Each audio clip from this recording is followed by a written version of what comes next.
Hello, everybody. My name is Merryana Salem, aka Mary. I'm here with my co-host, Duriadan Hark, aka Dea.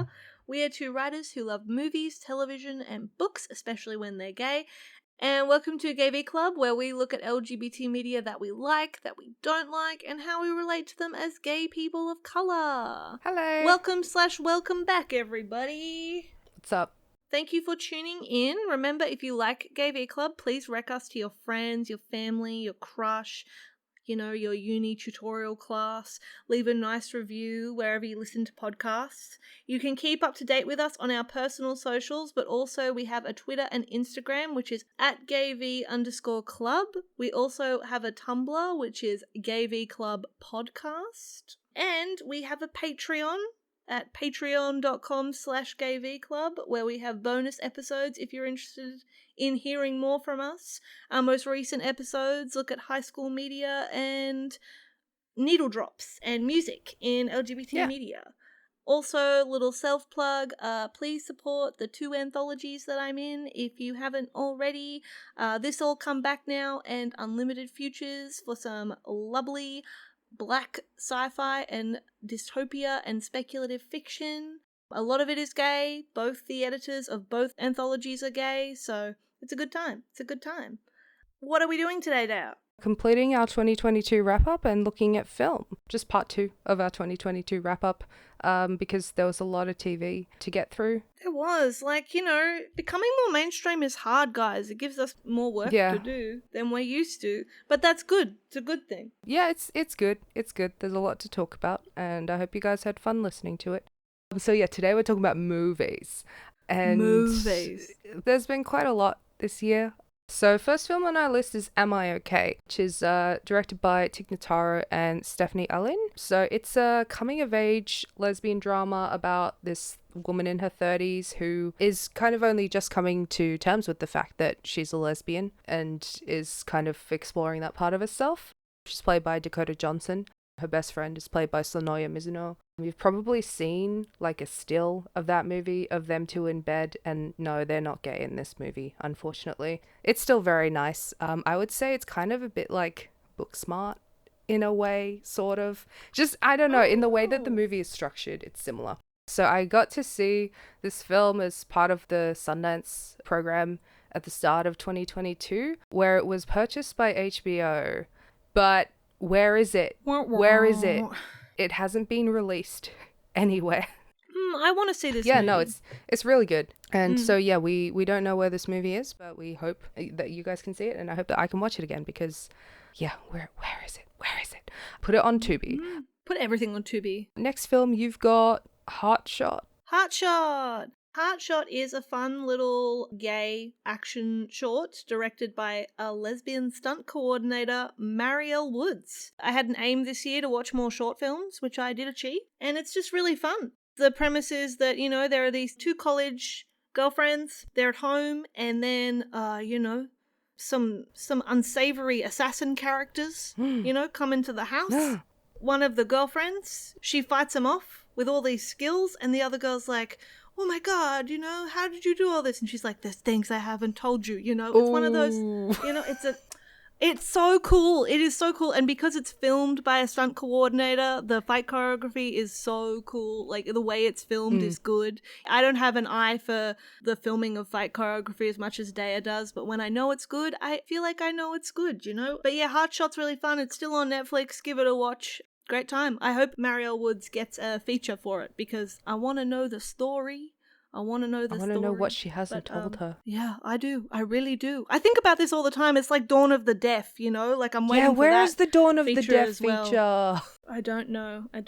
One day it'll come. Yeah, okay. Next up we have Scream 5, which is obviously not directed by Wes Craven. It was directed by the guys who made Ready or Not. That one was kind of polarizing for Scream franchise fans, but I think because it came out like right at the start of the year, and I think the previous film that I'd just seen was Matrix. So watching Matrix 4 and Scream 5 back to back was actually very incredible in the way that they're both metafictions that look at reboots. And so that's probably one of the reasons why I really enjoyed Scream 5 a lot. I actually love Scream 4 but the only way to survive a horror movie these days is to be gay.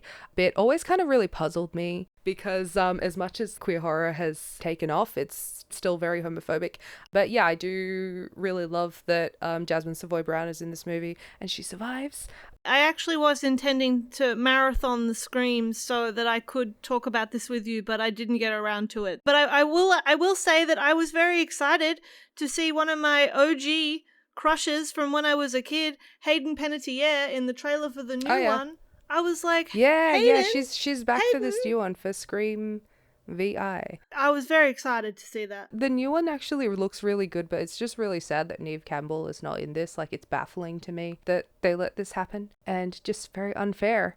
I like the way that they really upped the horror. Not that the Scream movies aren't genuinely scary, but there was something very, like, the deaths in this one were very emotional and a lot more, like, they felt a lot more serious than just like, ah ha ha, it's a slasher, of course you're gonna get slashed. Yeah, it's interesting, like, the approach that they took. But yeah, I sobbed when Redacted died. But yeah, Scream 5 and Matrix 4, they're the perfect double feature in the way that they talk about reboot meta, and I especially love what this movie had to say about elevated, quote unquote elevated horror, and like the A24ification of horror, which is a problem in my opinion. Next up we have Badai Do, which translates to give good news. So it's an Indian film directed by Rajkumar Rao. It's about a lavender marriage plot between a gay Indian man and a gay Indian woman who just decide to get married to get their families off their backs. And it's so corny, but it makes me sob so much because it's just so sweet seeing like the solidarity and the love. When I started watching this movie, I think you meet the woman first. And I was like, oh, I wonder who the guy is going to be, you know, that she's going to enter this lavender marriage with. And I kept sort of looking at, and then as soon as the guy comes in with his little Freddie Mercury mustache, I was like, ah, that's him. He is. Yep. But no, it's really lovely. And I love how like this movie, the yes end of this movie is crazy. Like it just keeps going. It keeps escalating. Like you would think that this movie, you know, I feel like if there was like a Western movie like this, it wouldn't yes end this much. But it just keeps going. Like, oh, what happens after a year? What happens if people want them to have kids? What happened? Like it answers everything. Everything. Yeah, it looks at the lavender marriage and like the dynamics of that and the family tensions relating to that, and also like stuff about child adoption, and pretty hilarious trying to hide their real partners from other people. Just the shenanigans are brilliant. The shenanigans. It's super corny, but also I haven't cried harder in a movie for a long time at like something that made me so happy. Next up we have my favorite film of the year, Blue Kaftan, The Blue Kaftan. I'm so jealous that you've seen this. It's coming out in March here. Finally. Yeah. But yeah, it's The Blue Kaftan, directed by Mariam Tozani. She directed the 2019 Moroccan film Adam, which is also one of my favorite films. The Blue Kaftan, it's about a tailor. He and his wife are in their like late 50s, 60s, and he's a tailor who specializes in handmade kaftans. His wife does know that he's gay or bisexual. It's a bit unclear, but that's fine. And he falls in love with his new apprentice at work. Ooh. There's a scene in Adam where the two women are kneading dough together. I love that scene. It's so, like, I couldn't breathe watching that scene because it's so intimate and so, God, I know, the tension is so thick. But also it's like poetry. Yeah, it's like poetry. But yeah, like, I couldn't breathe watching that scene. And this movie, Blue Kaftan, is like that. Maybe obviously not culminating in such a huge scene, but you still feel like little bursts of that throughout the movie. It drives me insane the way that it makes you feel. So, you know, because they're tailors and he's teaching this guy how to sew. So there's lots of, you know, he's like holding his hand and like as they're sewing, and it's so intimate. Wow. It's so intimate. Oh, I have the biggest smile on my face right now talking about this movie. Yeah, so I guess, yeah, this is another kind of lavender marriage movie. But yeah, like he and his wife, like they do really love each other, and the love between them is so, it makes me ache. But she's also dying of cancer. It's also about how he and his apprentice start to take care of her and how they become like a family. Wow. Next up, we've got Joyland, which is, the brown people have been killing it this year. Joyland, directed by Saim Sadiq. It's one of Pakistan's first major LGBT films. Had like a couple nods. Been shortlisted for a lot of things throughout this award season. Never actually gets nominated, which is sad, but whatever. It's still really nice to see that it got to this level. It's also the first Pakistani film that played at Cannes, and it won the jury prize at Cannes, so like that's a huge award anyway. And it's about this guy named Heather, and he starts working at an erotic dance theater, and he becomes the backup dancer in one of the main acts to this woman called Biba, who is trans, and he falls in love with her. Something that's really beautiful about this film and why it's one of my favorite films of the year, even though the main character is a brown man and he's struggling to live up to his dad's, patriarchal expectations of masculinity and virility, etc. I do love like this film, like the way that this film looks at women's experiences is so real. Wow. Women's experiences in Pakistan and within this kind of Muslim society especially. There's obviously Biba and her experiences as a trans woman, but also the experience of Heather's wife, and her story is it's so delicate in the way that it handles it. So Nude Tuesday is a New Zealand Australian joint venture directed by Armagan Ballantine. It's a brutal marriage movie, but it's in gibberish and it's very bisexual. It stars Jackie Van Beek of the Breaker Uppers fame, and also, the original What We Do in the Shadows movie fame. And it also stars Jermaine Clement of the same fame as what I just said. Because the New Zealand community is small. And it's just an incredible movie. It's in my top 10 films of the year. There is this married couple. Their marriage is on the rocks. And so like many married couples in a brutal marriage story before them, they go on a getaway and join a slightly cultish couples retreat where they're meant to get in touch with their sexuality, sexual side, specifically for couples who are having trouble, having sex with each other. And, trying to get that spark back. Yeah, trying to get that spark back. The retreat is run by, well, it's not run by him. It's yeah, like, it is run by him. I mean, what does he do though to run it? Like in the thing, he's the cult leader is Jermaine, played by Jermaine Clement. And I mentioned this in our sex scenes episode, but for the girlies, for the peoples, for the fans who really enjoyed Jermaine Clement and Jackie Van Beek's horrible sex scene in The Breaker Uppers, there is some quality content in this film for you. But Jermaine Clement is the swagless bisexual cult leader who charms Jackie Van Beek's character with his swagless bisexual charm, I guess. And the reason the film is called Nude Tuesday is because on Tuesdays, everyone is in the nude. Yeah. The thing that makes this movie unique is that it is filmed in the way that a foreign language film or a non-English language film it's very scenes of a marriage would be made. Bergman. It's very scenes of a marriage, Bergman, brutal marriage movie. But the thing that sets it apart is that it's all in gibberish. Like, they're not saying anything. It's like a pseudo-Scandi kind of... I did actually attend a panel event with the actors and the director, and they talked about how they did kind of have to memorize gibberish because, for the takes to be consistent, they had to be saying the same things, which was very funny to listen to them talk about, like, having to, decide what the gibberish they were going to say was going to be. The second part, the second layer, if you will, of what makes this movie very special to me and to the world is that they wanted to make a movie that anyone could subtitle. So they did have a plot line and there are events that happen in the movie, but the subtitles are not standardized. And what the idea was, they would take the film, they would make it, and then they would send it off to comedians to subtitle. At the moment, I believe there are 3 different versions of the film. One is just the gibberish, non-subtitled, so you can just watch it raw. Is that the word? Yeah.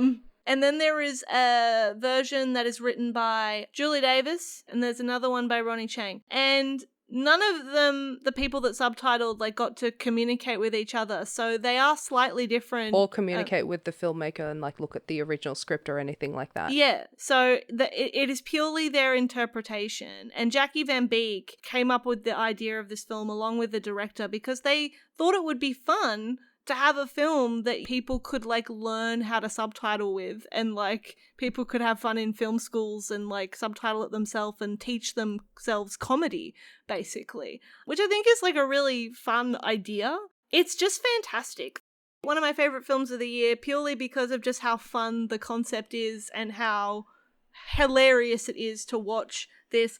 I feel like this movie would be perfectly paired with The Lobster, you know? I came out of this movie thinking... That's very true. thinking about The Lobster, and I don't know, I can't prove anything, but I'm like, I feel like it was one of their reference films. Because there's definitely. There's like moments in it that feel so similar, but it's like The Lobster is very dark. The Lobster is dealing with this in a very dark way and funny, but like very dark, whereas Nude Tuesday is very silly, goofy. But very clever in how it's silly, goofy. Yeah, it's excellent. Next up, we've got Flux Gourmet. Okay, so speaking of The Lobster, Flux Gourmet is directed by Peter Strickland, who I love. He's a freak, and he's like if Yorgos Lanthimos wasn't so fucking sad. I really love his films. I love Duke of Burgundy. Yeah, Duke of Burgundy is a really great gay film that he's made, and also In Fabric. But yeah, Flux Gourmet is about a food ASMR band, and it documents their experiences as a band during a residency at a very prestigious food ASMR culinary institution. It's very weird, very absurdist, and very culty as well. It's I've seen it likened to This Is Spinal Tap, which is like a mockumentary about a fake band. It follows the interviewer that's documenting their process. And yeah, every character in this is gay or bi, but it's not really about that. It's about the creative collaboration and the tensions that come from that. Nice. Yeah, Duke of Burgundy is like brilliant, but it's very dark. So this is like pretty lighthearted, but also, yeah, it's crazy. They're insane. Next up, there's the documentary Loving Highsmith, just directed by Ava Vitia. I love the premise of this in that they look at Patricia Highsmith's life by interviewing her ex-lovers. That's cool. Yeah, they track down like 3 or 4 of them and interview them about her life. I don't really have much to say about the film itself. It's a very hagiographic picture of Patricia Highsmith. It's got some interesting stuff on like the development of Carol or The Price of Salt, but only in the last 5 minutes of this documentary does it mention Patricia Highsmith's anti-blackness and anti-Semitism, and then it moves on in a way that gives you like serious whiplash that makes you go, wait, what? Oh god. So yeah, as I said, it's very hagiographic. But yeah, I do love, like, as a concept, if you want to find out about someone's life, like, interview their exes, especially, like, a lesbian's life. I think it's worth a watch, but also, yeah, just be a bit critical. Don't take away just this image of Patricia Highsmith in your head. Next up, Bodies, Bodies, Bodies, directed by Helena Rain. Yay! Which, yeah, I think was great representation for the podcast girlies. Just for that one scene where Rachel Sennett is like, it's really hard. Yes, it is. It is hard. Yeah, we agree. I just love seeing Rachel Sennett because Shiva Baby she's brilliant. is one of my favorite films, and she's just brilliant. Like, she's so good. Yeah, it's a pretty fun just slasher about a group of vapid mid-20-year-old somethings who all actually kind of hate each other. And I think like the characters were very real in that like I definitely know people like this or just like slightly exaggerated versions of this. But another thing is like I don't really know about the longevity of this movie because so much of it is so specific to like this period of time and to like this specific age group that I don't know how it'll fare. I think it'll be a cult classic for our age group. That's what it will be, you know, and I think that's like a very fun thing for it to be, you know? Yeah, I do want to say though, like a drawback for this movie for me was that it was Apple iPhone propaganda because I refuse to believe that her phone battery lasted all night long. No, definitely. Not with the torch on. Are you crazy? No way. With the torch on the whole crazy? time? No. I feel like that should have been more of a problem. Really? Like... Next up, we've got Sissy, which is an Australian film directed by Hannah Barlow and Kane Sennies. It's like Australian Bodies, Bodies, Bodies in a way. Oh. in that a bunch of young zillennials out at an isolated rich person's house, getting picked off one by one. So it stars Aisha D Of Saddle Club fame. of Saddle Club fame. And she is an influencer who runs into her best friend from primary school, and her best friend's getting married, and she just gets invited along to the engagement party and then the bachelorette party that takes place in isolation in the bush. And her friend is gay and getting gay married, but that's not really important for this story. Wow. Yeah, so this movie is representations of the people who were like pretty normal in high school / primary school, except for the one time that they snapped. And that's the only thing people remember about them, in the way that Aisha D is like so cut off from all their friends who only remember this one thing that she did when she was in primary school. But yeah, this is just a really fun slasher. The kind of similar sorts of characters to Bodies, but yeah, you know, it's in Australia, it's in the bush. It's really fun and colorful and pretty. I have a question. Do they acknowledge, like, is there like weird racism in it? Like, or something? I think it's heavily implied, honestly. Okay. You can tell with an Australian. Definitely like the way that they portray in the flashbacks back in primary school, very much so. So it's a really fun kind of daylight horror sort of thing. It's set in the bush. It's very colorful and really funny, and it's got one of the best endings of a horror film that I've seen in a while. It's like the antithesis to the Bodies ending in like a very fun way. Next up, we have Phoenix Rising, which came out, I think, earlier on in the year. I think it came out March, but I didn't watch it until very recently, and I think that's important for me to mention because this came out in February, March. I watched it towards the end of the year after I'd witnessed the heinousness that was the Amber Heard trial, and the reason I mentioned that will become clear in a minute, but like, this Phoenix Rising is a documentary about Evan Rachel Wood's anti-domestic violence advocacy post her relationship with Marilyn Manson. And in the documentary, she does talk about her bisexuality and how the fact that she was open about her bisexuality was used against her, like, by the media and by fans of Manson when she spoke out, even though she didn't name Manson, like, people kind of knew. And so she breaks that down, like, she talks about that a lot throughout the documentary, and she also talks about how, like, Manson himself, like, used that against her. It's a really tough watch. It's not something that you should watch if you have any like vulnerabilities to issues of domestic violence and abuse. But I was not aware that Evan Rachel Wood was doing so much like domestic violence advocacy, and it really focuses on like how she's collaborated with all these different advocacy groups for domestic violence, and she's actually managed to get like legislation changed in like several states that changes the statute of limitations, because in a lot of American states the statute of limitations on domestic violence is only 2 years, which is not enough. You know, when you consider how long it takes a lot of people to get out of these relationships and be able to come to terms with what's happened to them. I was quite emotional watching it, especially in light of what we'd seen throughout the year with other figures like Meg Thee Stallion and Amber Heard, who came forward with intimate partner violence and what we saw like happen to them in the media. This documentary that Evan has made is very much part of all that. It shows like that pattern. Yes, it shows that pattern. It shows that like these aren't isolated incidents, that like there is a system that allows men to perpetuate this, and a huge part of that system is that domestic violence is so hard to charge, to convict, because in part of like how limited amount of time you have to report it before it can't be considered. But yeah, it's a very tough watch, but it's actually really incredible to watch. Not only her, but there is a scene where she speaks to other survivors of Manson's abuse, and it is really powerful to see someone lay out the patterns, that this is not an isolated incident. And obviously, I can't emphasize this enough, if you have any kind of experience or like vulnerability with this, like really, it goes into a lot of detail and I wouldn't recommend it.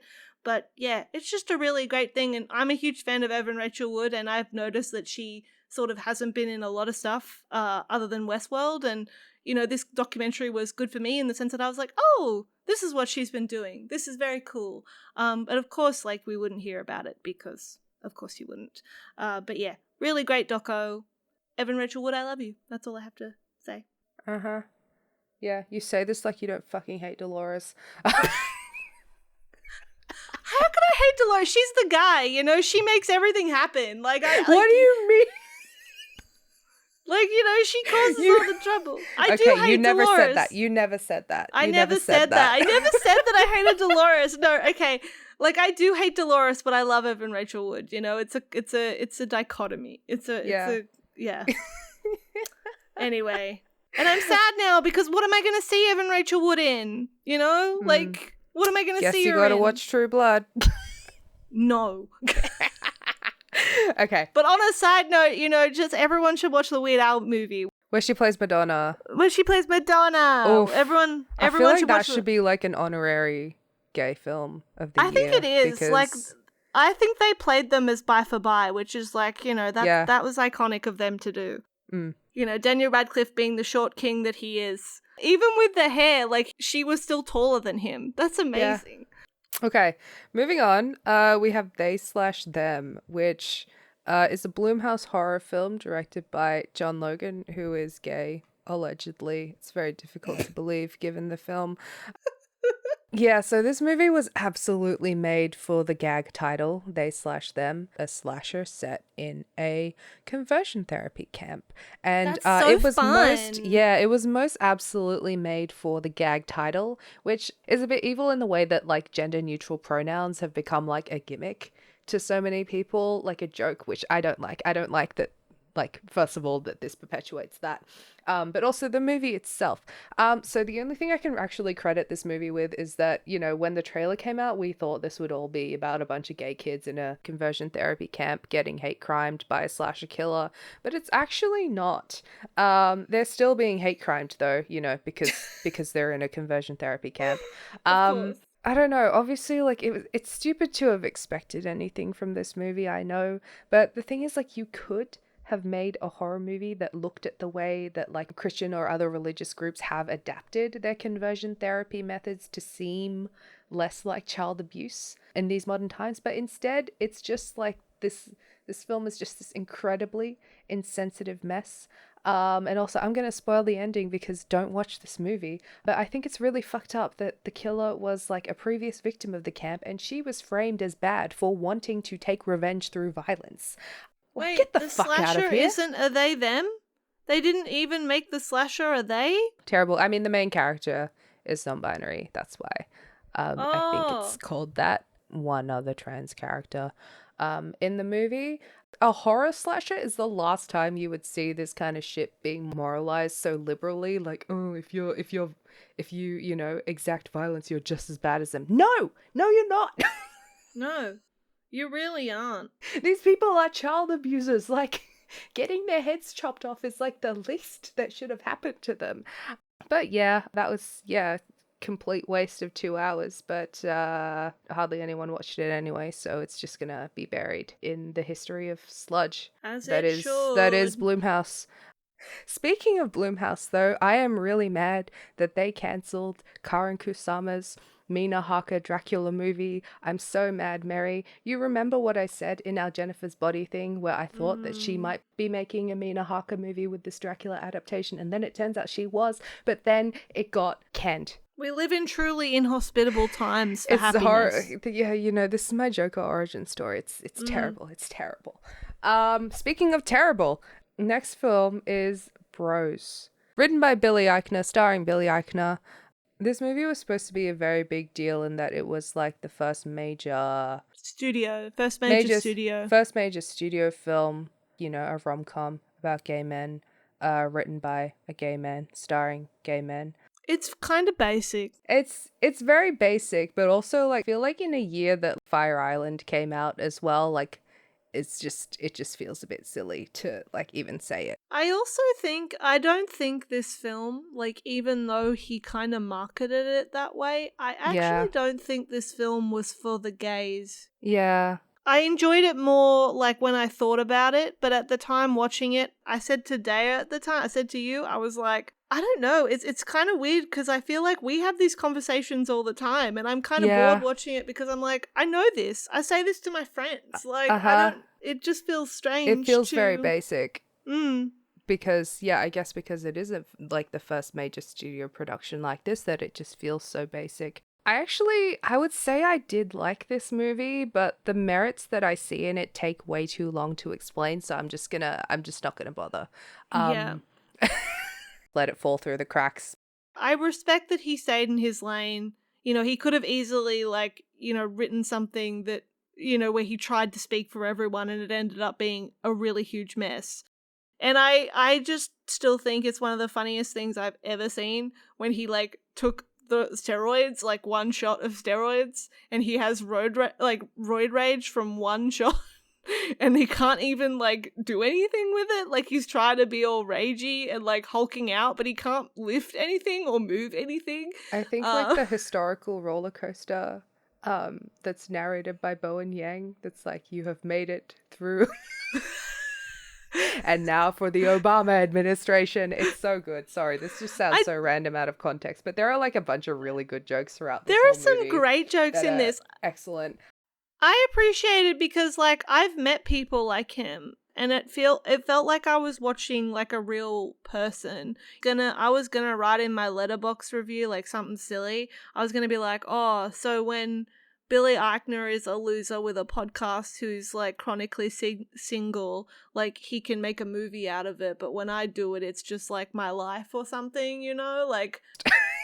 But but no, I liked how, like, sort of real he felt, like, in that same vein of, like, he just talks like he's a Yeah. person working through these things rather than, like, a person who already has, like, all the answers and they're, like, Mm. didactically teaching the audience.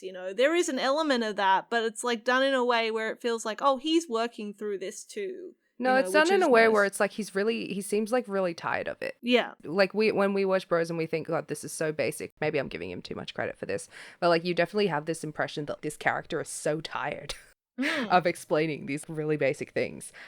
Which yeah, if you want to view the film in that way, it's a lot more enjoyable, I'd say. But yeah, speaking of the podcasting thing, worst podcast representation of the year, in my opinion. Yes. He doesn't really have a podcast. Like, he just has a podcast at the beginning of the movie to, like, give us some exposition about his life, and then he Mm. just stops. This is a rom-com. Just do the voiceover. It's fine. Yeah, it's fine. I love a rom-com voiceover. Next up, oh, I Want to Dance with Somebody, the Whitney Houston biopic directed by Kasi Lemons, starring Naomi Aki as Whitney Houston.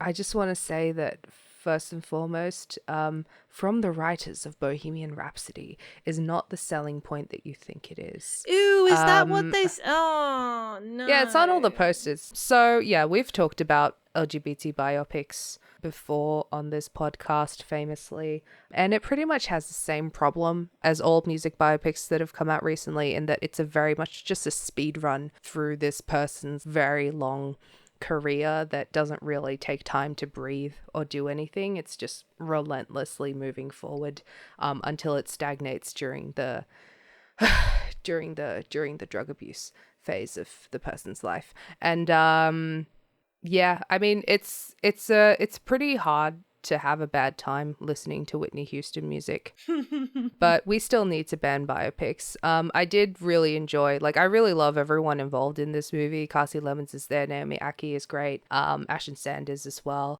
One thing that I was pleasantly surprised about with this film is that it doesn't erase Whitney Houston's romantic relationship with Robin Crawford. But as I said, this movie is very much a speed run, so it just moves on way too quickly for any of it to hold any bearing. But yeah, it's hard to have a bad time listening to Whitney Houston music, but I still think biopics need to be banned.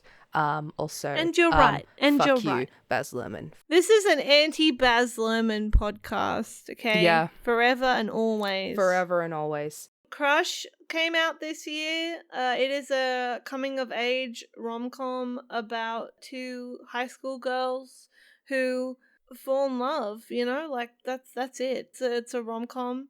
It stars Awali Cravalho and Warren Blanchard, both of whom are openly gay actors. It's deleted now, but Oailey, because she used to have TikTok, and someone commented, like, why are you doing a movie with Rowan Blanchard who's, like, biphobic? And she did a TikTok with that comment over her face and was just like, money's money or whatever. She deleted it, unfortunately, but it was very iconic. That was what convinced me to watch the film, actually. My favourite part of that movie was Michelle Buteau, actually, who played the principal. Oh, okay. She was my favourite part. She was really funny. All right. I have nothing else to say. Moving on. My Policeman. We talked about this heaps in our sex scenes episode. So go and listen to that. I don't think we have anything to say that we didn't say there. Yeah, it's a movie about two guys going at it. Or not, according to Harry Styles. This is the movie that made me watch But I Do, because I was messaging Dea and I was like, this movie would be so powerful if both... This movie could be so powerful because so much of this movie is just the three of them, the trio of like Harry, his boyfriend, and his wife going out being friends together. But then, you know, Harry and the boyfriend, you know, secretly going at it, as he said. They're not going at it. They're not going at it. As he said. I said this would be such a powerful movie, and Dale like just messaged me back like, watch But I Do, and I did, and that was the better Lavender Marriage movie. And the thing that I really hated most about this movie, even though it was mostly just fine, but I think the thing that's most egregious about it is that it paints the woman as the most victimized of the three because she was married to a gay man. And I'm not saying that that wouldn't have had its own unique difficulties. However, like, you know, a man marrying you because he wants to avoid literal prison, I think I can tell which is the greatest struggle there. Watch the Blue Kaftan. Watch the Blue Kaftan. Watch Badhai though. Yeah, literally weakest Lavender Marriage film of the year. My Policeman. Yeah. Moving on. Oh, anything's possible. This was Billy Porter's directorial debut. It's a coming-of-age rom-com about a black trans teen girl.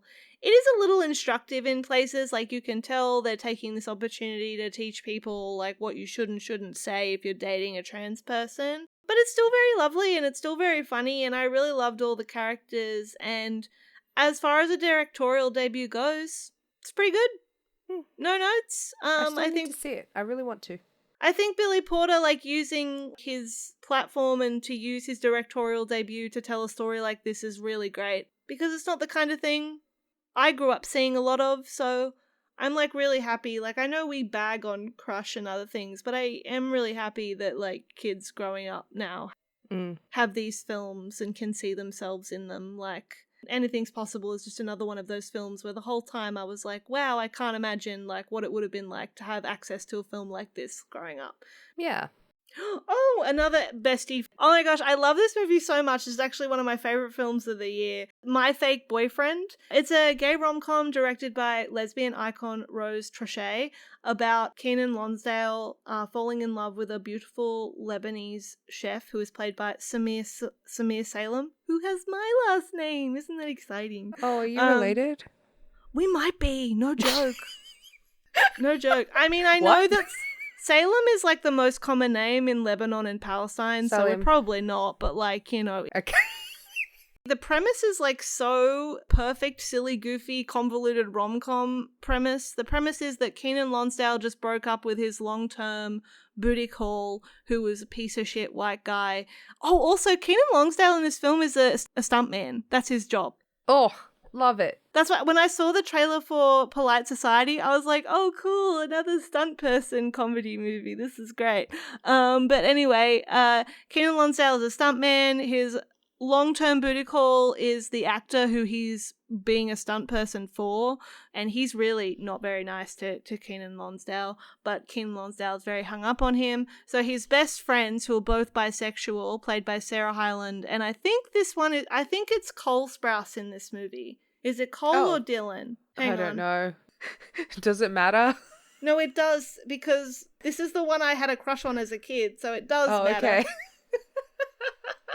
It's not the one that's in Riverdale. So it's Dylan? Dylan, yes, it's Dylan. Okay. I thought everyone had a crush on Cole back in the day? Not me, baby. Oh, okay.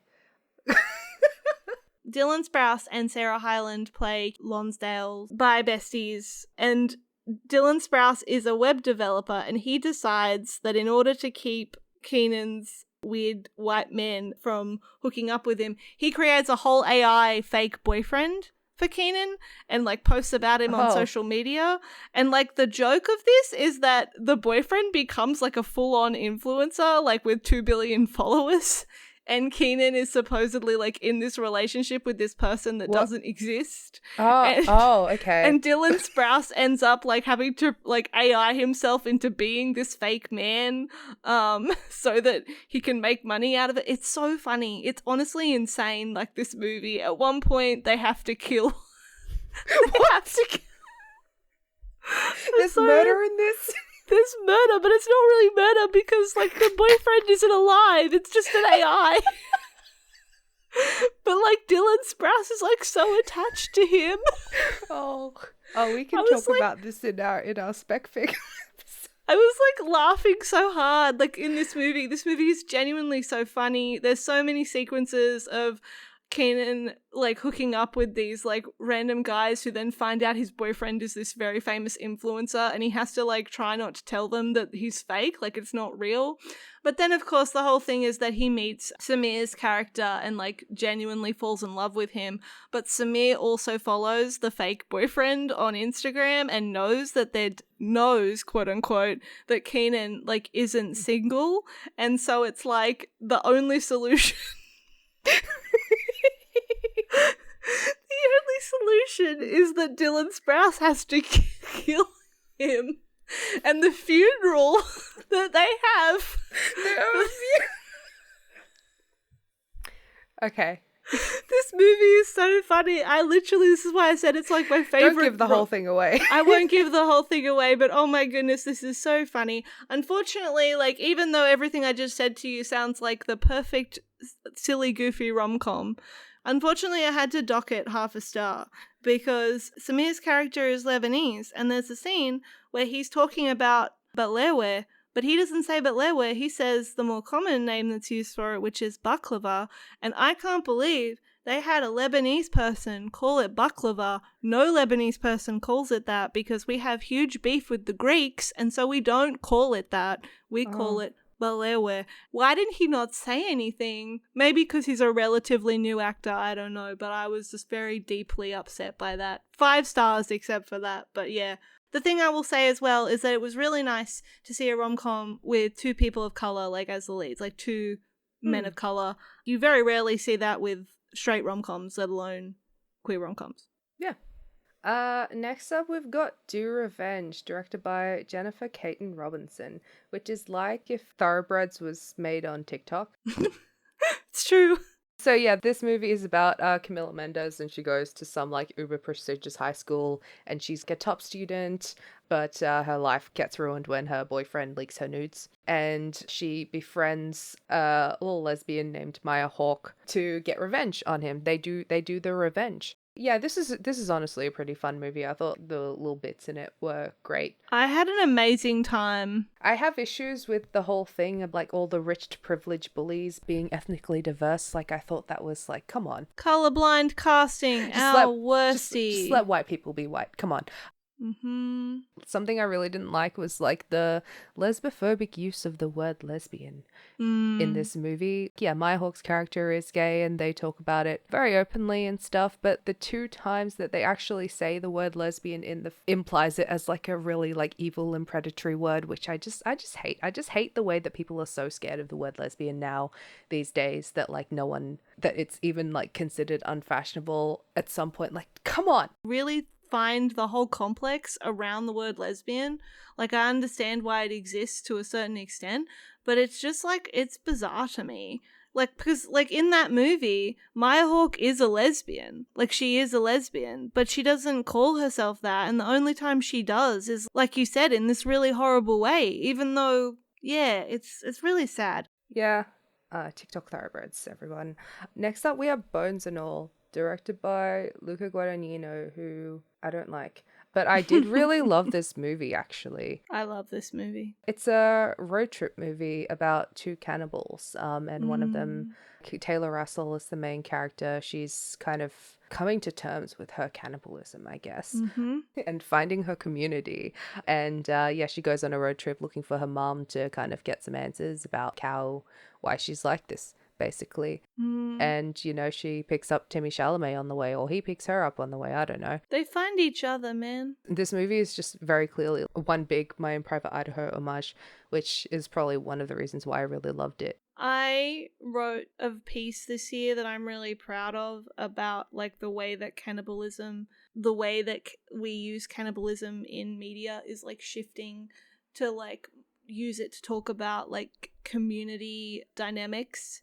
And I wrote about how this film, like very clearly, like and cleverly, and it's based on a book as well, it very clearly uses like cannibalism as a metaphor or an allegory for being gay or being disabled or being An addict, or you know, there's a great many things you could put in place of the cannibalism in this movie, and it would still make sense. I think that's really cool. You know, if you can come out of this movie like feeling sad for these characters because they eat people and they can't help it, you know, maybe you can find it in your heart to like have more empathy for people around you.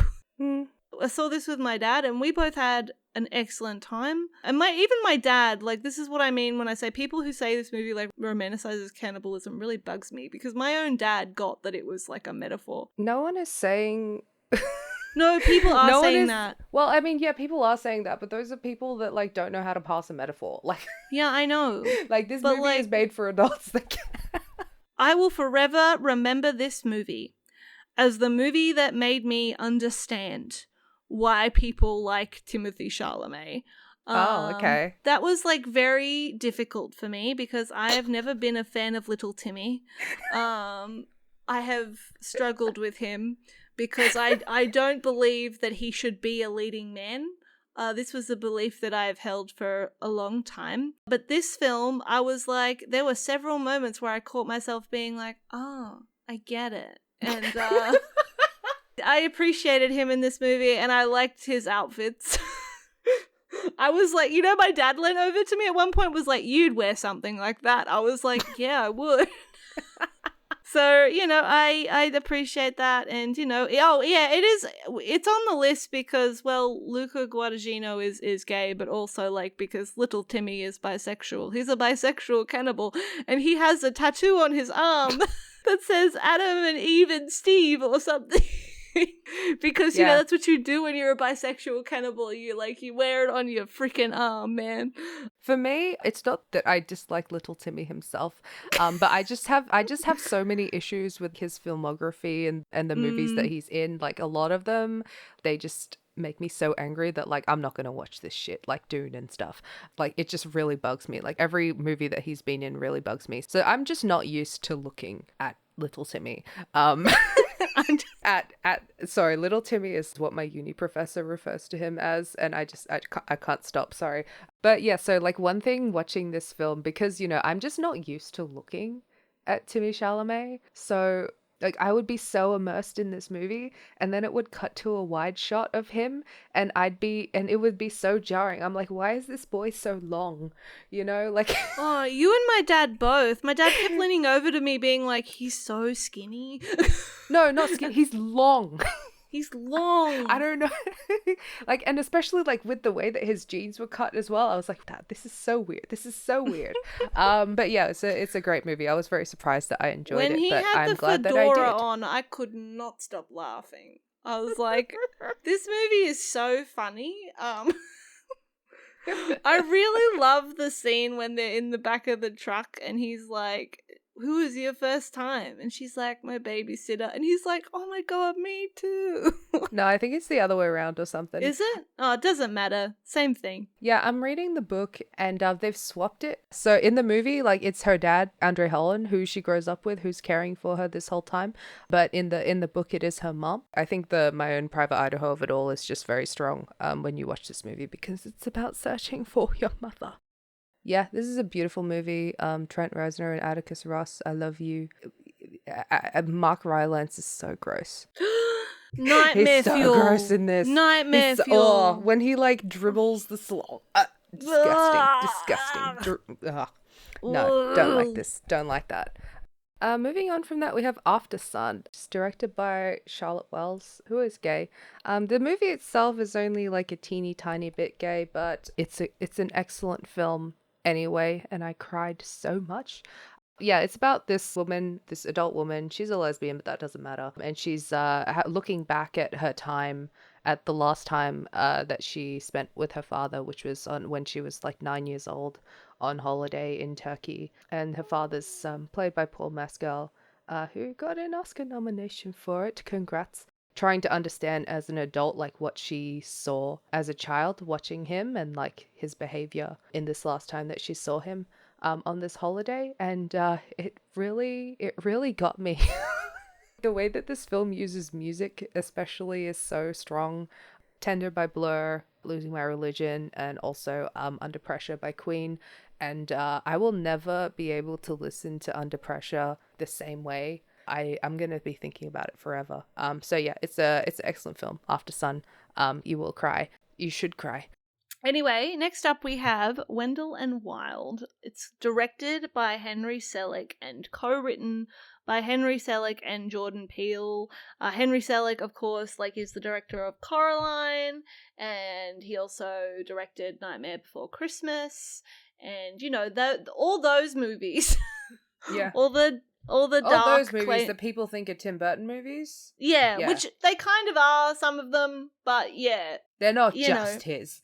they're not just Put some his, respect on Henry Selick's name. Have some respect. Read the credits, for Christ's sake. Mm-hmm. But Wendell and Wild is Henry Selick's latest creation, and it is, of course, very wonderful. It follows a young woman called Kat who has been sort of cursed her whole life. Her parents die in a car accident, and then she makes a wish for like two demons to come and help her bring her parents back from the dead. And these demons are, of course, the titular Wendell and Wild, voiced by Key and Peele. Yeah. I literally just, in my head, that's like just Key and Peele.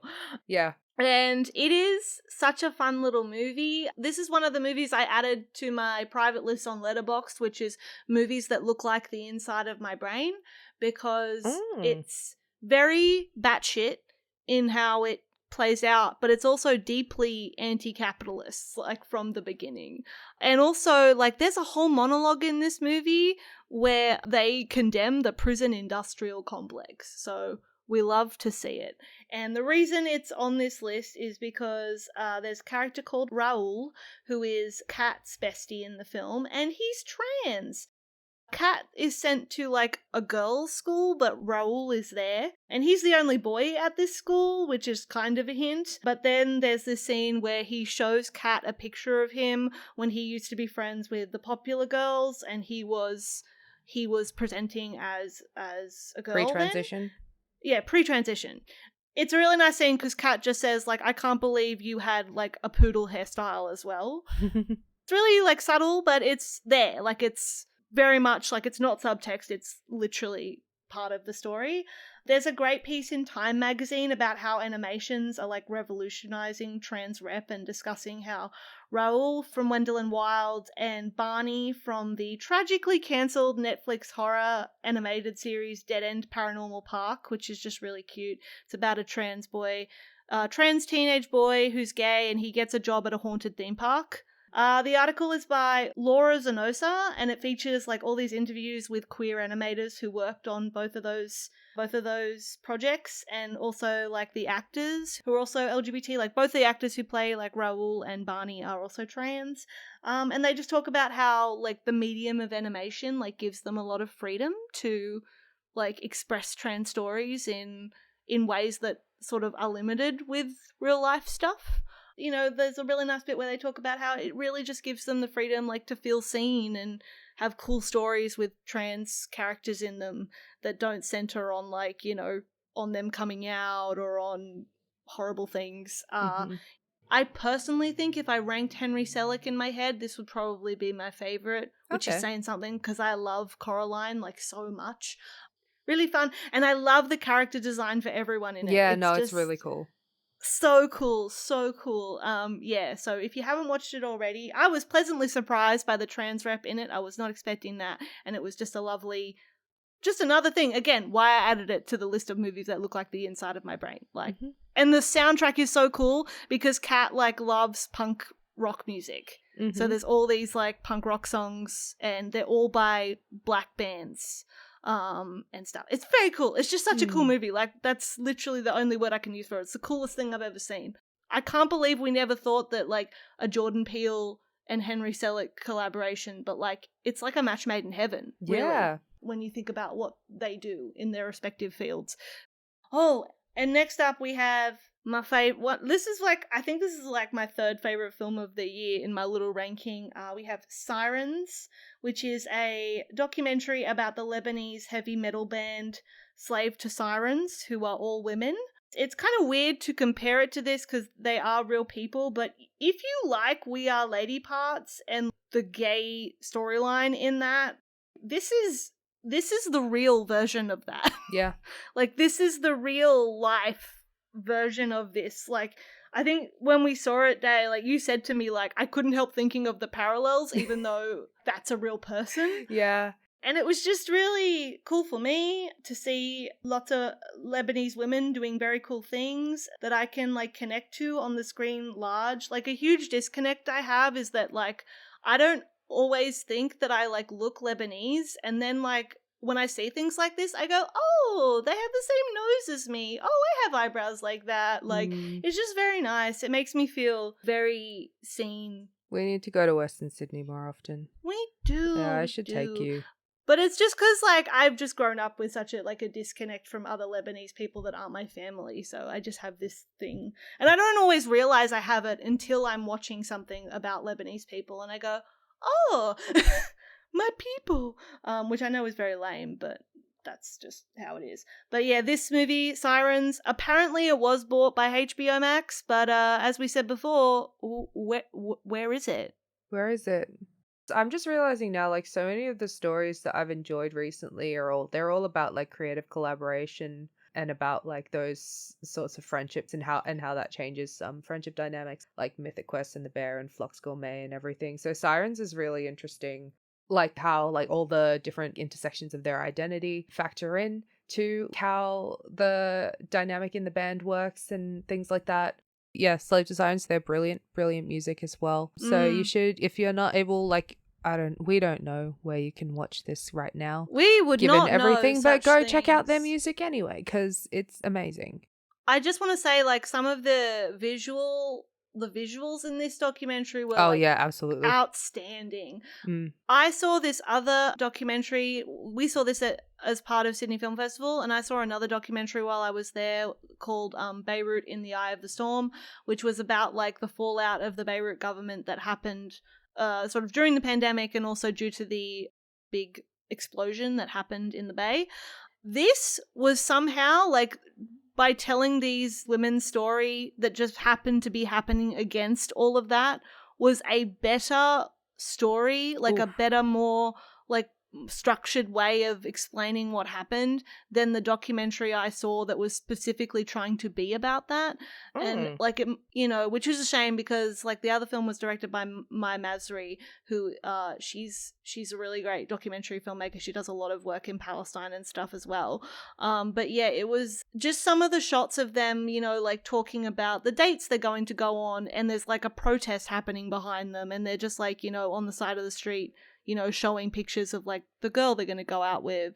There's, like, scenes where they're swimming in the water, like, against, like, the bay where the explosion happened. Like, it's just some really stunning, like, almost archival work also happening of, like, documenting this period of time in Beirut as well, which I thought was really, really beautiful. Oh, next up. Next up, we have My Worstie, Tar, directed by Todd Field, starring Cate Blanchett. So if this movie existed in a vacuum, it would be perfect. It would be, like, the most perfect movie ever made, with the exception of the last 15 extremely racist minutes. But because this movie exists to win Cate Blanchett her third or fourth Oscar. It's so insidious. Um so yeah, Tar is the story about a musician. She's named Lydia Tarr, who is Who like is not real, extremely by the way. successful, who's not real. She like works as a conductor. She's an EGOT winner. She's a lesbian. She I don't know. She's got so many achievements or whatever. She's basically like at the top of the game, the very top of the game. And it's about how her life starts to unravel when allegations that she's a sexual predator responsible for the suicide of one of her students starts to arise.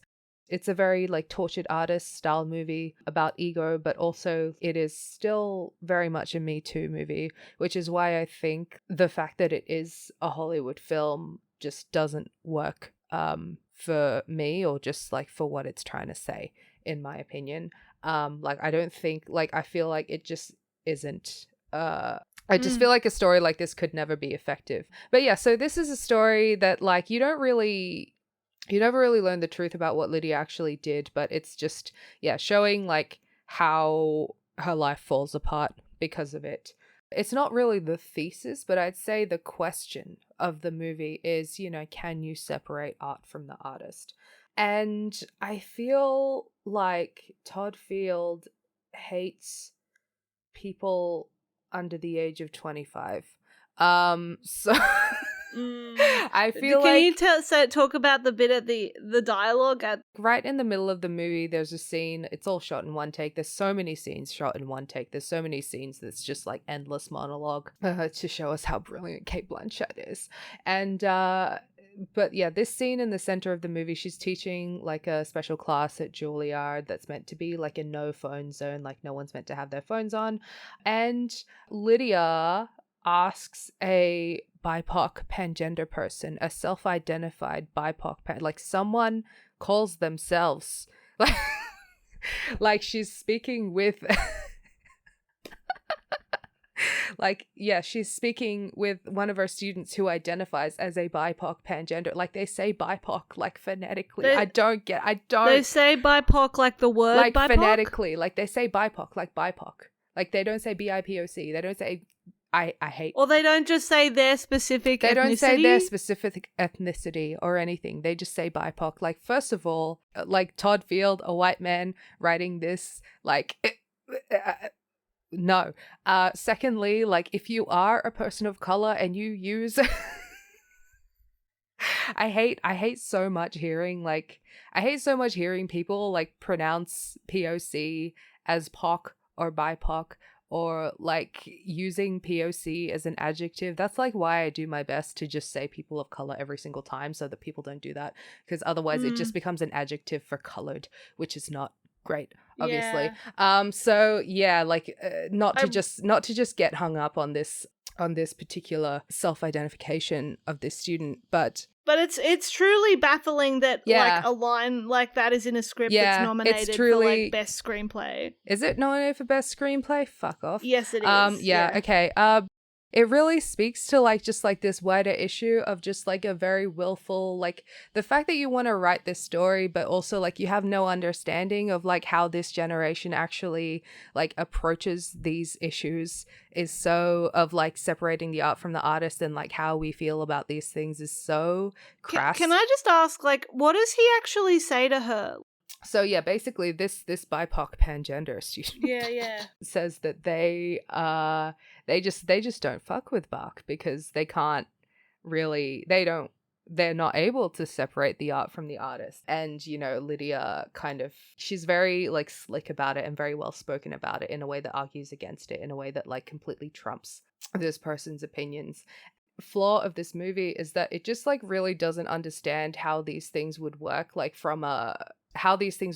within our generation, because this film is very much made for people, I don't know, who are like for like millennials and boomers who believe that cancel culture actually exists. Very ironic. Well, not even ironic, actually. I think it's very in character of Kate Blanchett to be in a film like this. Yeah. Considering, like, you know, her support of Woody Allen and the fact that she named her child after Roman Polanski. Yeah. Like, I am actually very angry that she's, like, winning awards for this and people are patting her on the back for, like, playing this martyr.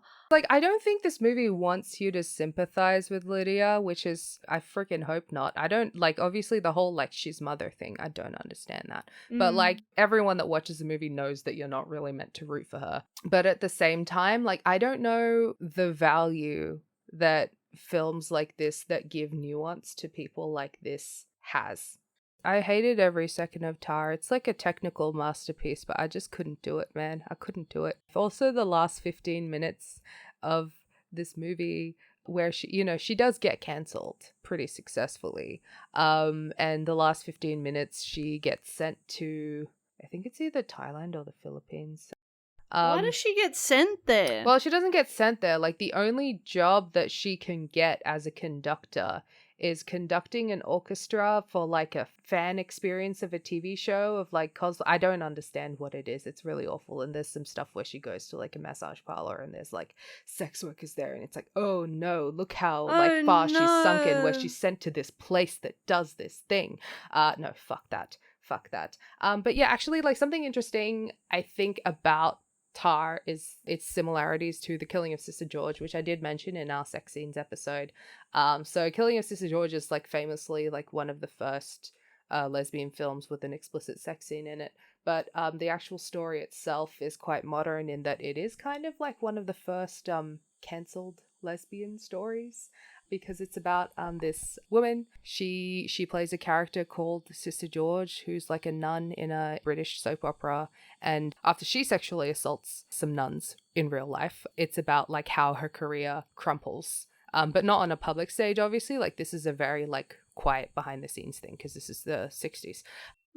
And yeah, so I thought it was really interesting, like, because I think I watched Tar and then I watched Killing of Sister George in preparation for writing our episode, and I realized, like, how modern, how, like, if you were to adapt Killing of Sister George for, like, the present day, it would look exactly like Tar. It would basically be Tar.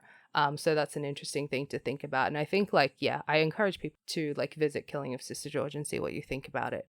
But yeah, I hate this movie. I hate misunderstanding that this movie has for the generation and for technology. It's so corny and, like, kind of embarrassing, actually. So goofy. Like, yes, I do understand, like, for the most part, this film is very well written in the way that it presents Lydia, and, obviously, like, it's not at all trying to be sympathetic towards her, but there's something, like, really condescending about it somehow. Like, even though it's not sympathetic to her, there's something really condescending about the way it portrays the people who are trying to take her down, which I don't like. Next up, we've got Babylon, directed by Damien Chazelle, which is about the rise and fall of characters who represent various Hollywood archetypes during the transition from silent films to talkies and further into the 30s. I actually really loved this movie.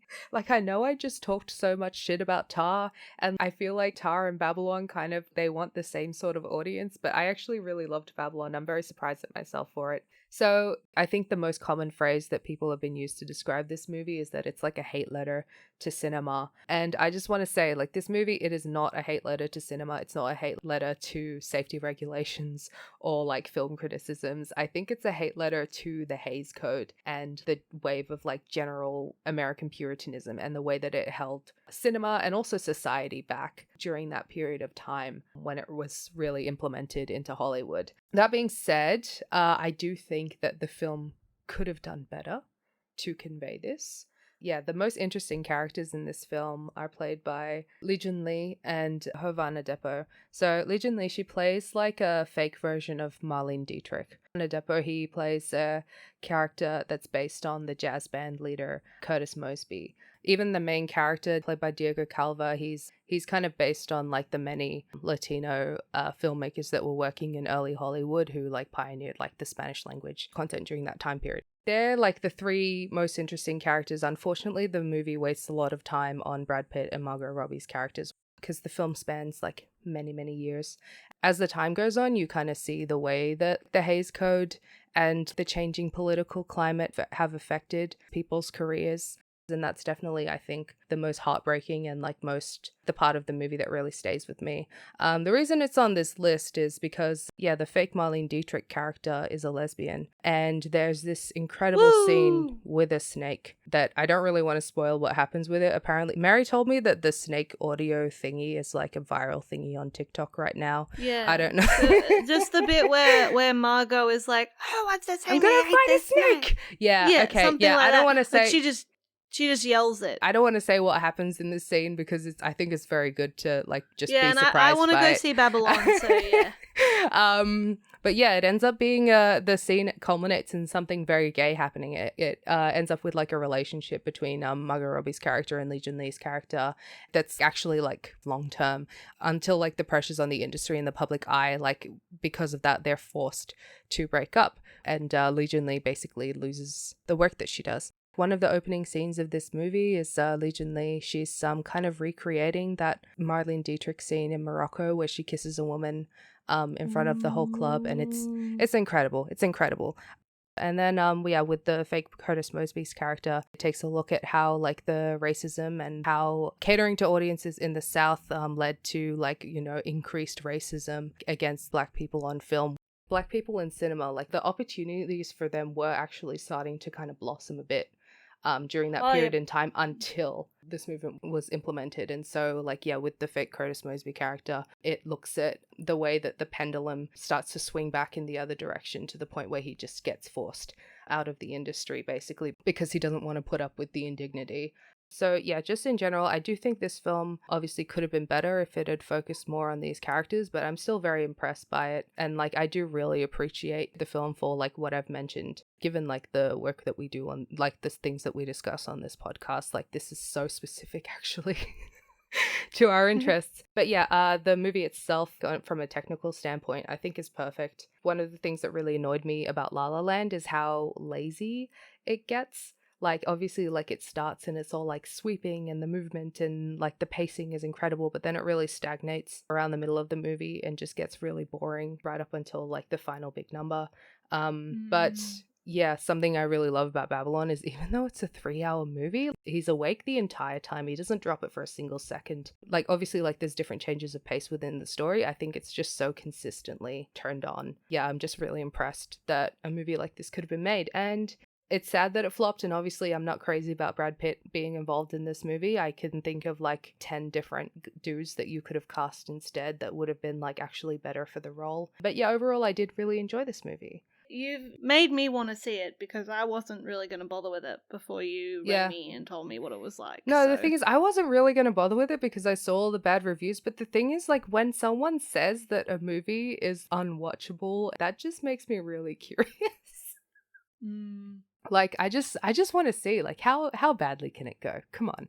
I've got a free afternoon. Let's waste 3 hours. Oh, I just didn't want to see it because the trailer, like, just confused me. I had no idea what it was about. Like, it just showed sort of a lot of, like, partying and stuff, and I was like, yeah, I don't know what this is, but it was giving me, like, Baz Luhrmann energy, and oh, I just yeah. didn't want that. No, yeah, So- you do really get that energy from it, but it's not as nauseating as Baz Luhrmann is.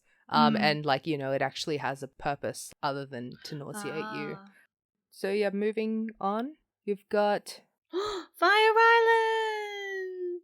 My best friend, Fire Island!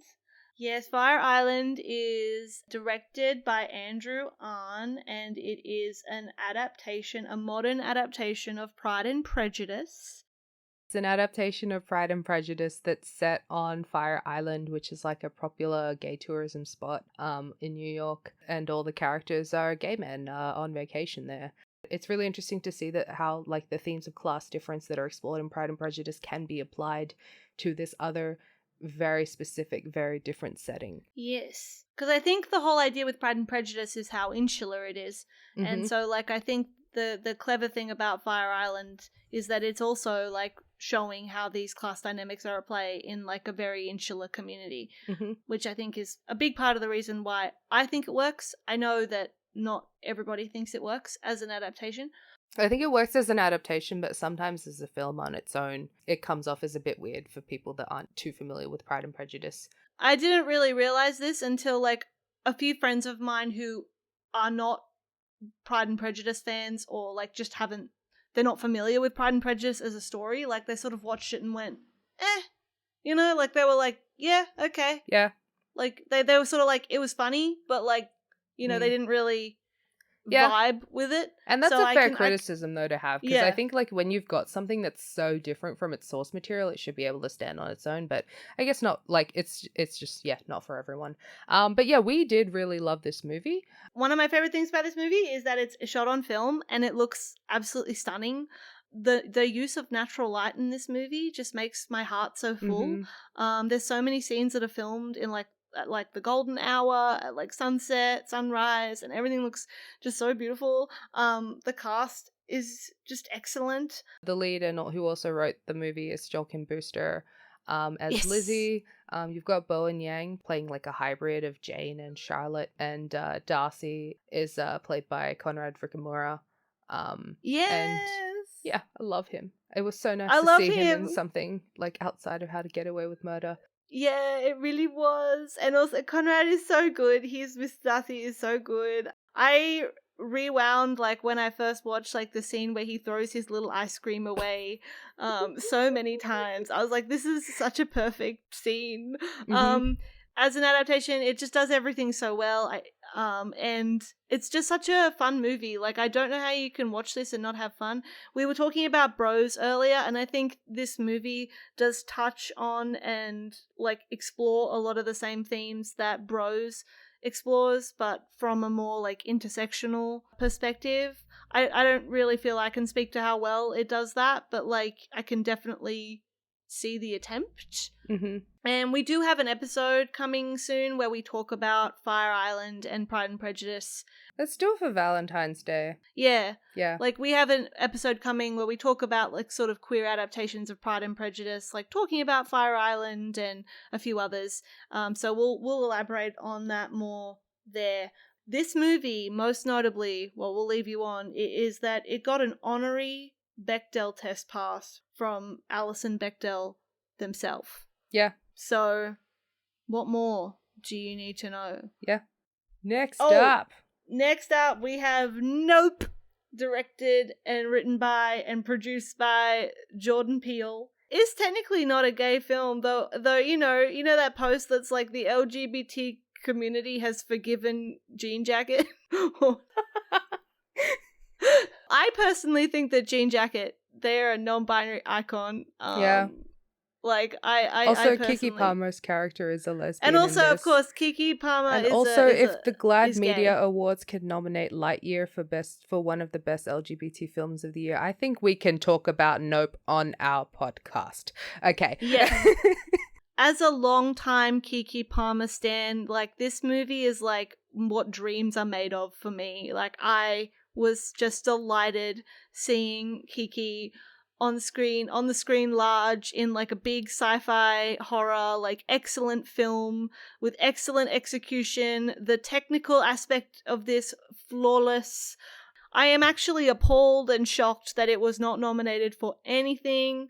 Like not even cinematography. Yeah, and or even design. Special effects. Oof. Or sound design. Beautiful, like it's just beautiful work. Just a travesty, really. I could talk about this film forever because I think it's just an incredible story with so many layers. Like, Jordan Peele has not done a miss yet. No. And he never will. I don't like people that are saying, like, this is his weakest one. I don't agree with you.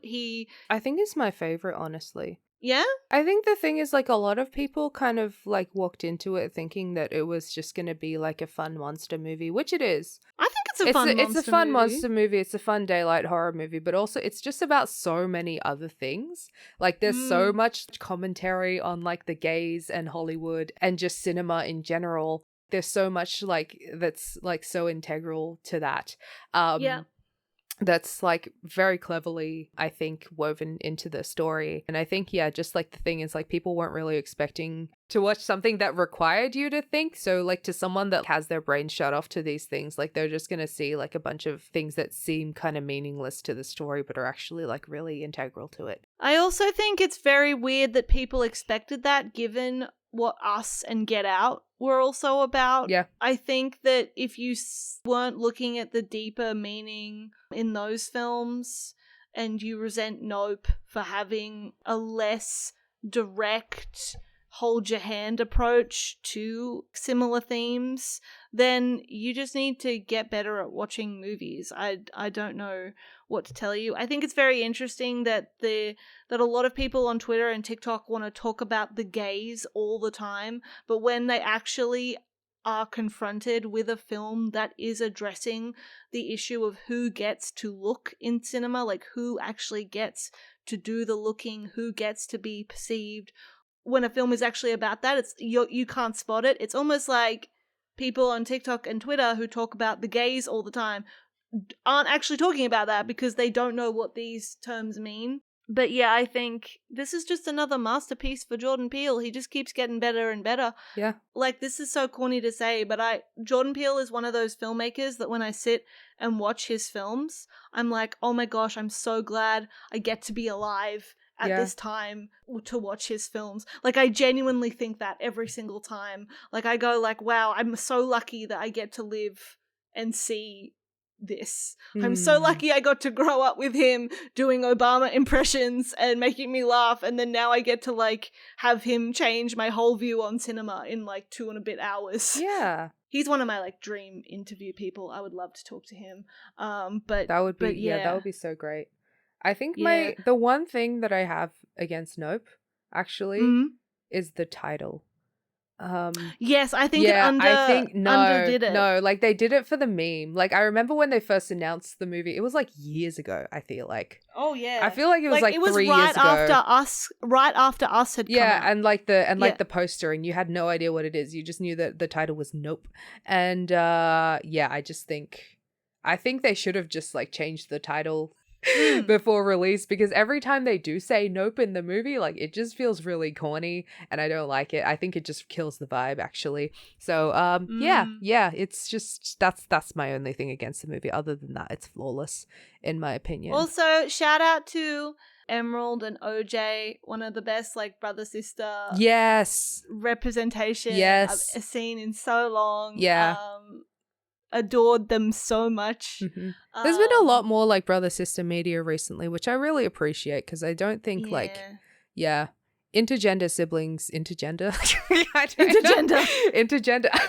I don't know mixed gender siblings mixed gender sibling combos are just very undermined material in my opinion. And it's just really nice, like given like the way that I've grown up, just to see it. Yes. So yeah, it's like on one hand like we've got Malignant, and on the other hand we have Nope, and double feature. Double feature. Oh my god, James Wan in conversation with Jordan Peele. 10 out of 10 would watch. Please. If either of them listen to us, can you do that, please? Can you talk to each other? Why is James Wan merging with Blumhouse when he should be merging with like Monkey Paw? Come on. Yes. Like it's not that hard. It's not that hard. Sorry. I don't know how business works. Why can't they just print more money? I don't understand. Anyway, last but certainly not least, in no way least, probably the most. Probably the most.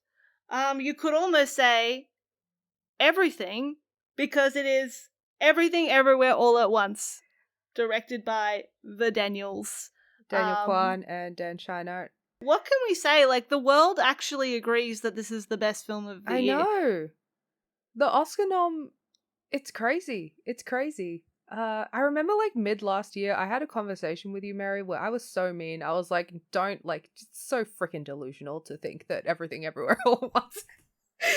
It's so freaking delusional. You were very to pessimistic. Think that this, I was very pessimistic because, you know, like films like this, like don't get the I know. sort of I understand why like, you were. Ever. And so I'm so shocked. I'm pleasantly surprised, a little bit embarrassed, but I'm just very happy overall. It's a good thing to be wrong about. It's a good thing to be wrong about. It's a good thing to be wrong about. And so this is a brilliant film that's just, can we give a summary quickly? It's about a woman trying to do her taxes. It's about a woman trying to do her taxes. Elaborate a bit more, Please. It is about a woman, Evelyn, played by Michelle Yeoh, who is genuinely attempting to do her taxes. And in the course of trying to do her taxes, she gets recruited into a multi-universal battle against an evil force. And she has to learn the ability to verse jump, and she gets to see all her alternate lives. I started crying when that bit happened because this is like a story, the kind of story that I'm deeply obsessed with. So that was like very You moving love a to me. multiverse story. I do. I have a published multiverse story, guys. Everyone go purchase Unlimited Futures. Yeah. Thanks. Just in the middle of it. By the way, guys. Yeah. But anyway, that's what the story is, like a multiverse story about a woman called Evelyn, and she is told that because of how much life she's lived and because of all the things that she has and hasn't done, she is That like the she's most failed equipped. to do. Yeah, that she's failed to do. She is the most equipped to fight this evil force known as Jobu Tapaki. Tapaki. And I don't know, I don't really want to, if you haven't seen it, I don't really want to elaborate on it but beyond that, because should I I'm gonna it's not really, because like you kind of find out in the first 20 minutes anyway, but Jobu Takaki is an alternate universe version of her daughter, her gay daughter, who she is homophobic towards. Yes. And between Everything Everywhere All at Once and Turning Red, there's like this new fantasy genre that's really hip right now that's called Asian Mothers Apologizing. And it's crazy. The way that this film actually like deals with that, like of like having Asian parents who are homophobic, and like the way that that kind of trauma makes you feel, and the way that, you know, you kind of want to end the entire universe. It's very real, very relatable in my opinion. And it's really beautiful the way that this movie is like, actually, the best way to stop the cycle of abuse is to fucking apologize.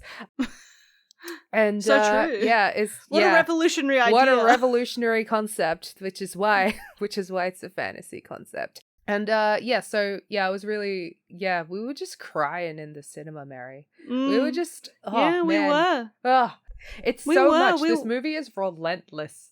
Like every time one of my friends like would message me like, "Hey, I'm going out to see Everything Everywhere All at Once," I was like, "Have a coffee beforehand." Yeah. Because you need to be awake for this.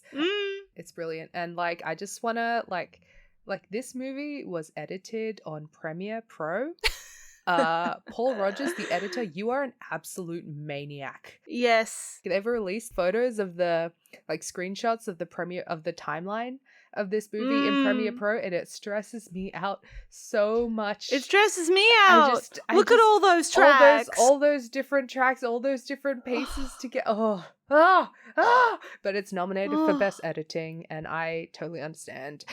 And I fully agree. Something that I loved about this film, apart from the fact that this film is kind of like everything I love, like all my favorite story ideas and tropes in a film, apart from that, which is a lot of it. The other thing I loved about it on a technical level is that the Daniels like just clearly love movies. Mm-hmm. They pay all the homages in this movie, even homages that to films that I hadn't yet seen, but then Daya would be like, "Oh, they're playing like this bit was a homage to this," and it was just so nice, like spotting the ones I did spot. And then Daya sent me like a little bit of the movie commentary where they talk about like how they had blood spatter on the lens, and that was like a reference to Children of Men, which is really funny because Daya and I were both like, we saw, like, because you know we are like Children of Men 2000 and 2008 fans. Something I really, really love, especially about this film, is how accessible so much behind the scenes material for this movie is, and like the movie magic of it all. And I love how the Daniels, like they're not like keeping all their cards close to their chest. They're just like here. And so like watching it with commentary is really funny. It's like listening to directors like CinemaSins, their own movie. And you learn a lot. Like if you're really interested in film production and editing and like all, like pretty much all facets of filmmaking. all the different departments of filmmaking. Like, definitely watch this with commentary. It's so fun and so interesting. Some of the bits and pieces I've seen in the commentary kind of give me the same feeling that I got. Like, I remember wondering when I was watching Sense8 how they did all the, like, changes from one of the Sense8s to another. And I remember thinking, like, wow, they must use some, like, really complicated CGI. And then I remember watching the documentary on, like, making Sense8. Yeah. And Lana was just like, yeah, we just swapped them out. Yeah, you they know, were we just, filmed like, on, ducking in and out of the camera, like, like, when And you it's like- see, like, just, like, a wide shot of them doing, like, what... of them doing it all, it looks so goofy, but it's really fun. And yeah, this movie is, like, very much that. It's kind of like the simplest answer is often the correct one. Yeah, I just love the way that, like, this movie was pulled together. Like, it's pretty low budget. It's, like, surprisingly low budget for, like, such a massive movie. Yeah, I love, like, so many of the people that worked on VFX were, like, self-taught, and, like, they got, like, the Martial Club off YouTube to do the fight choreography, and it was brilliant. And just really, really fun. I just love the way they cast this movie as well. Like, they really had this vision of, like, here's who we want. For Michelle Yeoh, like, this is, like, such a perfect movie to demonstrate how talented she is, to showcase every single thing that she could do, and it's it's really beautiful. I also just love listening to Ki Hai Kwan talk about, like, how he hadn't been, like, given any jobs in ages, and so he was just, like, so touched when they reached out to him and were like, hey, we love you, do you want to do this? Who doesn't love Waymond? Like, if you come out of this movie and you don't love Waymond, I don't know what's wrong with you. Yeah. Stephanie Hsu as well. Oh, Stephanie Hsu as Jobu/Joy. She did, like, a live panel on TikTok, and I was, like, crying watching it because she has mostly done, like, theater stuff. Like, she started, like, breaking into movies, but, like, not really anything major. And when she got the script for this, she, like, really wanted to do it, and, like, she was like, oh my gosh, you know, like, I can't believe this. And she showed the script to her wife, and her wife was like, you have to do this. This is, like, the coolest thing ever. Like, even if it doesn't become big, like, you're going to regret, like, not doing something that sounds this fun. And she just talked about how... We dodged a freaking bullet when Awkwafina dropped out of this movie. Thank the Lord. Thank the Lord. But yeah, I just love watching, like, Stephanie Hsu talk about, like, how, again, like, a lot like Ki Hai Kwan and the others, like, how this is, like, a major career shifter for her, and it really is something she never expected she'd ever get the chance to do for someone like her. And it's so nice. Like, everything I hear about this film is, like, so kind. And, like, full of love. And I think that's just so nice.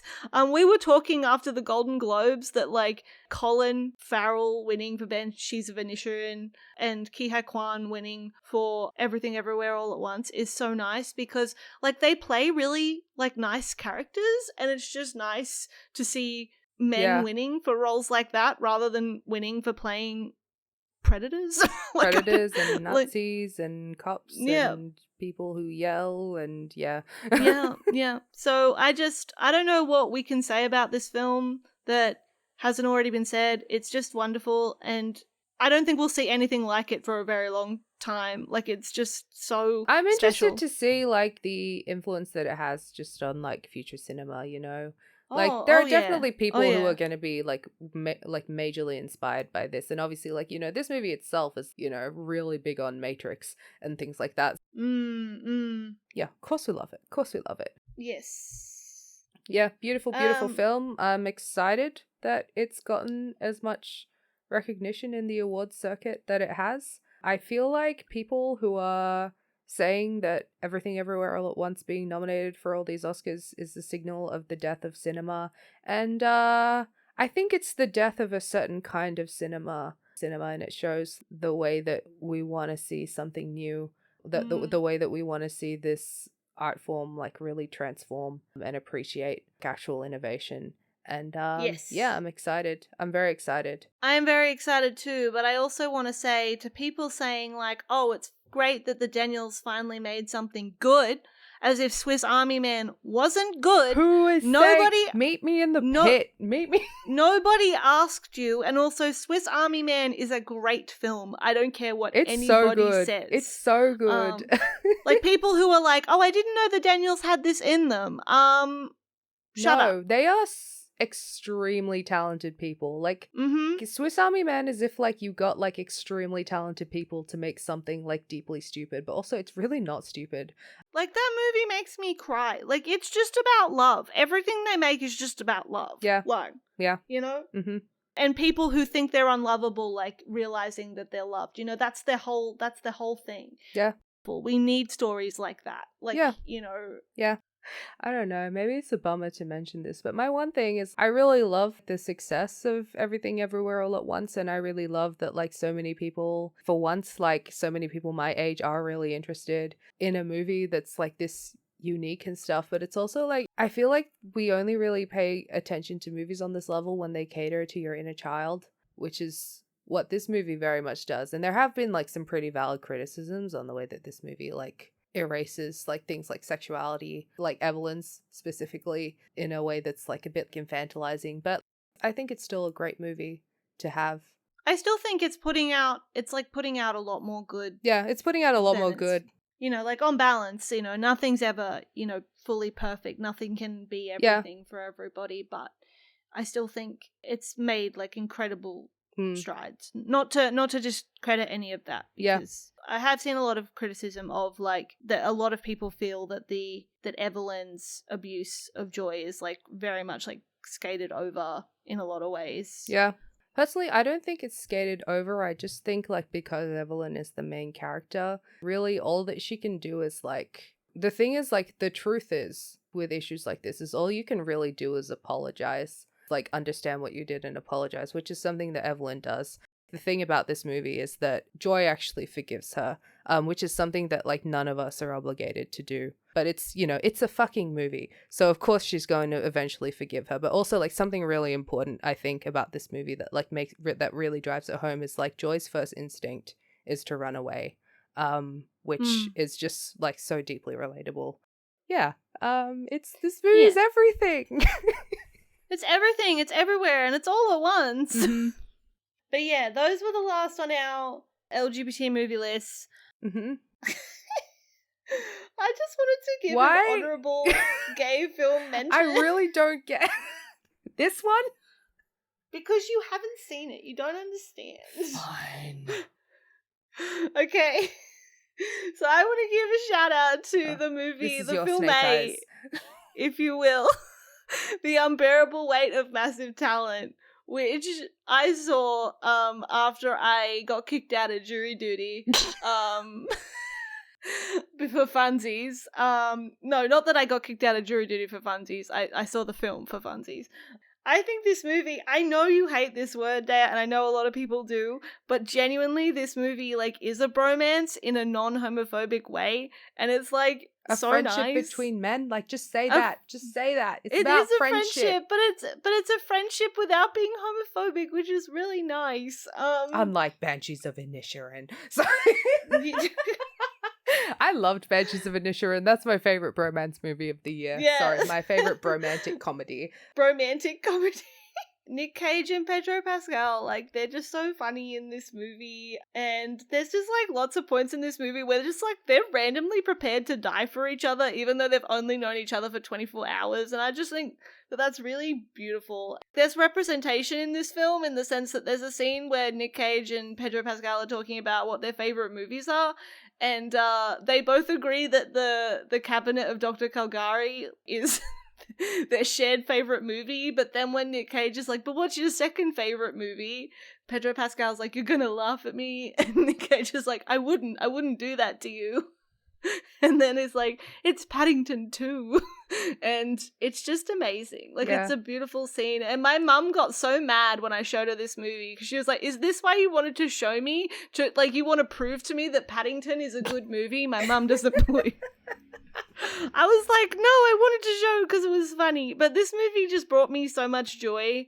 Mm-hmm. And it just made me very happy. And I feel like even though a lot of it does work off, like, ripping off Nick Cage's films, I think it also mostly is just ripping off, like, his public persona more than anything else. So, like, it's just a good time, and it's just very silly, and it has some genuinely good twists in it. But Okay. I just wanted to shout out that movie because I thought it was very funny, and it was probably the most fun I had in the cinema other than Everything Everywhere All at Once. Did you have any honourable gay film A's other than Banshees of Inisherin? Not necessarily gay film A's, and I was joking about Banshees of Inisherin. But actually, I'm just going to list my other favorite films of the year. I'm not really going to go into them because we don't have time. Okay. So Decision to Leave, obviously. Park Chan-wook's new film. Go see it. It's brilliant. It's like if Luther and Alice were normal. Next up is Before Now Then. That is kind of an honorary gay movie for me because I don't think her husband was actually there. I think he was like a ghost that she was imagining. Just watch this movie and you'll see what I mean. So Before Now Then, that's directed by Camila Andini. Corsage with Vicky Crepes. Crepes? I don't know. I still don't know. Sorry. Then Banshees of Inisherin, Nanny, Return to Seoul, We Are Still Here, Resurrections, The Northman. Yeah. Yeah, and you pretty much covered any movies I would have shouted out, so yeah. I just want to briefly mention some media that doesn't really fit anywhere that I think is worth mentioning. I have two favorite gay video essays of 2022. Anyone who knows me knows I love a good video essay. And my two faves for the year were Overanalyzing the Barbie Movies with Queer Marxist Theory by Alexander Avila. If you haven't seen that video essay, it's incredible. It's my best friend. I watch it just to feel happy sometimes. Also shout out to the video essay entitled I Emailed My Doctor 133 Times, The Crisis in the British Healthcare System by Abigail Thorne of Philosophy Tube fame. She basically talks about the experience of trying to get herself moved up the list of like medical transition in Britain and how like it led her to discovering like the crisis in that part of the healthcare system. And it's like a heavy watch, but I think like it's a really well put together, like I'd almost borderline call it a documentary because she does talk to people like in the system and everything like that. So it's very well put together. And outside of video essays, I also want to shout out Patrick Aboud's podcast called The Greatest Menace, which is about Australia's imprisonment of gay men and specifically how there was like a gay prison like specifically for gay men that was in Operation in Cooma, New South Wales. Yeah, in Operation in Cooma. And he goes and talks to people who were put in this prison. He talks to the people that used to run it. He talks to judges, to lawyers who would put people in this place. It is an incredible podcast. Yeah. It was one of the things that made me like be like, oh yeah, this is why I love listening to podcasts. It was just really excellent. I learned a lot about a part of Australia's history, specifically Australia's queer history, that I didn't know about. That's kind of a downer note to end on. I didn't mean for that to happen. Nah. But that's just how the cookie crumbles sometimes. But that is our 2022 wrap up. Do you have anything you want to add, Dale? No, thank you. No, I'm really happy that we did all this. It's been really fun. Yes. Yeah, it's fun being back and having time to do this, even though 5 hours of recordings just killed me. But you're doing so well. I'm doing amazing, sweetie. I'm doing amazing. You're doing sweetie. Amazing, sweetie. You really are. All right. Anyway, thank you guys. Thanks for listening. Good to be back. Here's to 2023. Be good. And be safe, and we love you, and thank you for listening. Yep, bye-bye. And bye, Unlimited Futures, and this all come back now. Bye-bye. Oh, yeah, please do that. See ya.